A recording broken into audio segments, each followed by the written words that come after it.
The reason that the boomers and the younger generations have beef is because we're making all the sacrifices and boomers aren't making any sacrifices, especially the rich boomers. Think about Social Security, not the boomers who need it to live, but the rich boomers. If you're making $500,000 a year on real estate and investments, why are you still collecting your Social Security check? Why don't you put that back into the system? Well, because I worked my whole life. You're not just going to steal hundreds of thousands of dollars from me. That would be unfair. Do you know what's unfair? Adjusted for inflation since 1980, the average house today should be 200 grand. Instead, it's 400 grand. So because of your poor leadership over 30 years, we got fucked out of $200,000. And here's the hidden cost. $400,000 loan at 6% is another $500,000 of interest over 30 years. And then you like to remind us, well, we had 14% interest rates in the 80s. Yeah, for 15 minutes. And then you got to refinance. And what was your property tax on your $60,000 house? $600 a year? You know what our property taxes are because of the elevated prices? $3,000 to $5,000 a year. Over 30 years, that'll be another $150,000 to $200,000 stolen. And while we're waiting to save for a house, adjusted for inflation, we should have $900 rent. Instead, it's $1,500 to $2,000. We're now being screwed another $10,000 a year every single year we wait to buy a house. You got to rent for $150 to $250 while you were saving for a house. Then you want to talk about college? Your generation told us, go to college, spend the $50,000 to $100,000, it'll work out. Didn't work out for all of us. The interest accrued. It takes 20 years for some people to pay that shit off. Another $100,000 that we were screwed out of. When you got to go to college in the 70s for a few $100s, a few $1,000s in the 80s, work at an ice cream joint in the summer and pay it off, and we're stuck with tens of thousands, hundreds of thousands of dollars of debt to an industry that's no longer even working for us. Then what about healthcare? When you were raising kids in your 20s, 30s, and 40s, what was your healthcare cost, boomers?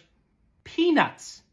It is now $27,000 for a family of four through an employer health care plan. What's that over 10 years? Another 300 grand? What about 20 years? Another 600 grand stolen from us because of the high healthcare prices. Again, nothing was done. And lastly, daycare. $1,200 to $1,500 per child. 2 children in daycare, $30,000 a year for some families. 2 years of 2 children in daycare, $60,000 stolen. 60 grand. That's probably what you paid for your house in the 80s. We, the millennials and Gen Zers, are being robbed. Every single one of us, because of the cost of living and inflation and the $40 trillion of fucking debt, we are each being robbed $2 million a piece. And the boomers, not a single sacrifice made. You won't even let us build affordable housing near your neighborhoods because your housing price will go down 10 to 20%.